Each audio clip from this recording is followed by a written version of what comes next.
Bapak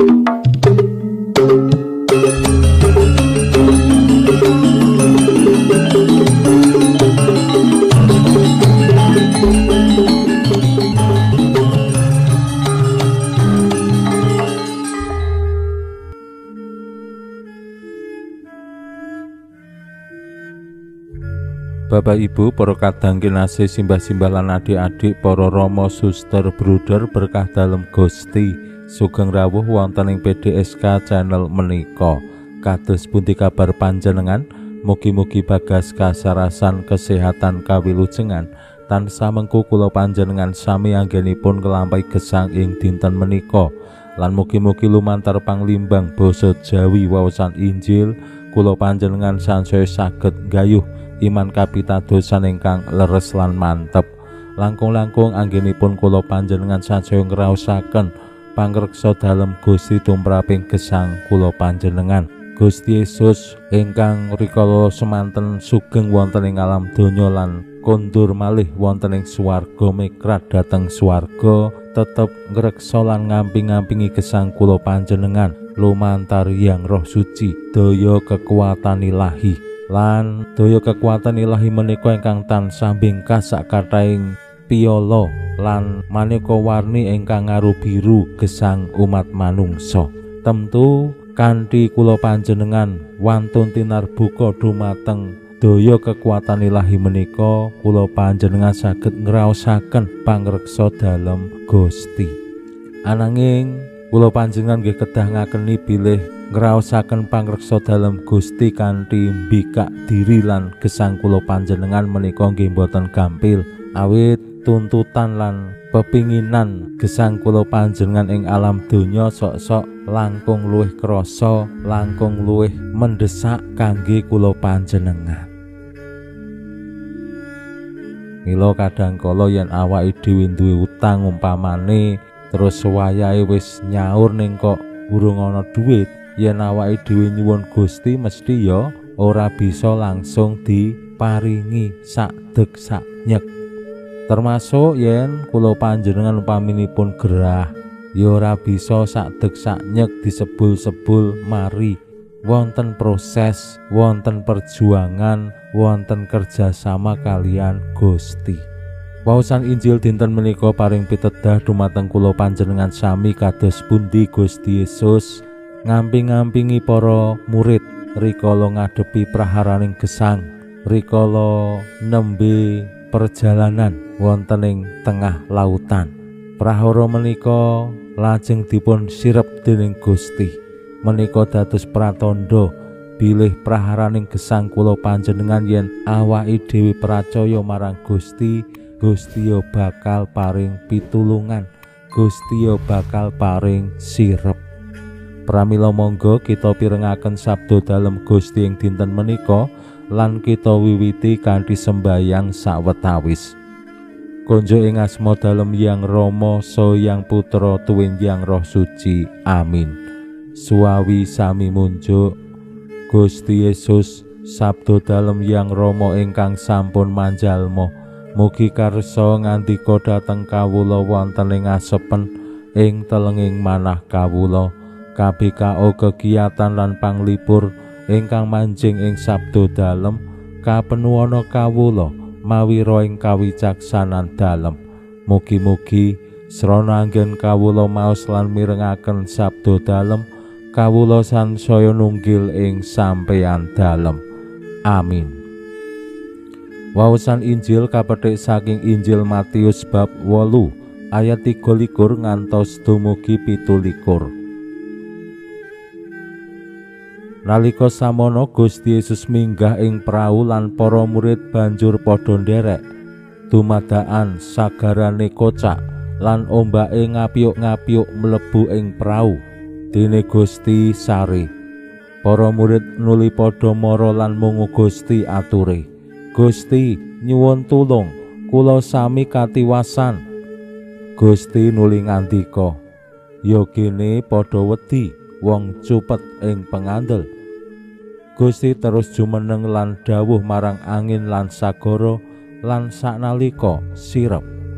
Wong-wong padha gumun lan padha takon tinakon, Sapa to iki? Dene angin lan sagara wae padha mbangun miturut. Makaten sabda dalem Gusti. Suwawi sami munjuk, Gusti kawula munjuk sembah nuwun karana sabda dalem dadosa obor ingkang madangi margining gesang kawula. Katuntuna kawula sageta sabda dalem menika numusi manah ngantos tansah ngrembaka kangge gayuh gesang ing suwarga. Amin. Bapak Ibu para kadang kinasih simbah-simbah lan adik-adik, waosan Injil dinten menika ngetingalake kados pundi kuwasa dalem Gusti ingkang ngedapi-dapi. Gusti kuwasa marang daya kekuatan alam, lan temtu boten namung marang daya kekuatan alam ning nggih daya kekuataning setan. Menika pangiramiram dalem Gusti ingkang dipun ketingalaken dumateng para murid ingkang rikala semanten nembe wasumelang awit sagarane kocak ombake ngapyuk-apyuk mlebu neng prau. Para murid kaancam jiwanipun. Jenenge ngadepi segara, Bapak Ibu nate numpak prau ana ing tengah segara, ndelok ngarep mburi tengen kiwa ra ana pulo, ra weruh daratan. Apa sing terus kepikir? Kula nate mancing wonten ing laut, numpak praune mung ambane paling setengah meter, lan yen lungguh menika tangane iso ngapyuk-apyuk banyu. Yen wis kena ombak terus kerem ya wis ora bisa ngopo-ngopo. Saampu-ampuhe wong pinter nglangi nglawan arus segara ya bakal kesel. Nate ugi pas numpak prau angine gede banget, udane deres. Praune namung kirang langkung ambane 2 meteran, dawane 7 meter. Mbok katoni rada gedhe praune tinimbang sing sepisanan kula tumpaki. Ning nggih ana ing tengahing segara menika kados ora ana apa-apane. Kena ombak ya wis langsung krasa banget. Nah, para murid ingkang sebagian menika nelayan sampun biasa kalian ombak sagara, ning pranyata rikala ngadepi praharaning sagara ya kawatir, ya wedi. Mila Gusti kala wau lajeng ngendika, ya kene padha wedi wong cupet ing pengandel. Awit saking cupeting pengandel, para murid lajeng ajrih ngadepi praharaning sagara. Menika dados tulodo lan sabda pinuntun kangge kula panjenengan sami, yen awake dhewe ngadepi praharaning gesang, kadangkala ya lajeng rumaos kuwatos, rumaos uripe kok kados-kados abot banget terus pengin mungkasi urip. Nah, menika tandha yen awake dhewe isih cupet pengandele. Mila saking sabda dalem Gusti menika kula panjenengan dikersakake nggadahi pengandel sing ora cupet, pengandel sing wulet, sing dawa, pengandel sing estu-estu duweni oyot sing jero marang Gusti. Lan ora mung jero ning ya kuat. Apa-apa sing cupet menika ora kepenak, tur ya ora apik cupet pikirane. Dadine grusa-grusu, cupet atine. Dadine apa? Wong gampang emosi, ora sabar. Cupet pengandele, wong ya terus wedi ngadepi urip. Cupet kathoke, cupet klambine lan sapanunggalane, ora bakal dadi apike. Mila para kadang kinasih ingkang tinresnaning Gusti, monggo anggenipun bangun gesang. Kula panjenengan ingkang sepisan nggih ngraosaken kuwasa dalem Gusti ingkang ngedapi-dapi tumraping gesang kula panjenengan, tumraping alam, tumraping setan.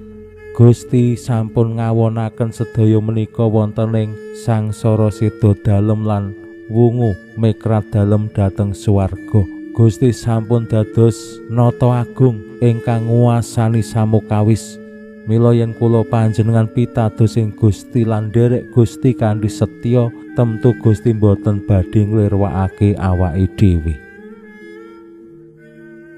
Ingkang kaping kalih, kados pundi kula panjenengan anggenipun bangun iman kapitadosan pengandel marang Gusti, aja mung cupet sembayang ya sak kecekele, neng gereja ya sak longgare, nderek pertemuan lingkungan ya sak sempate. Nah menika pengandel-pengandel sing cupet.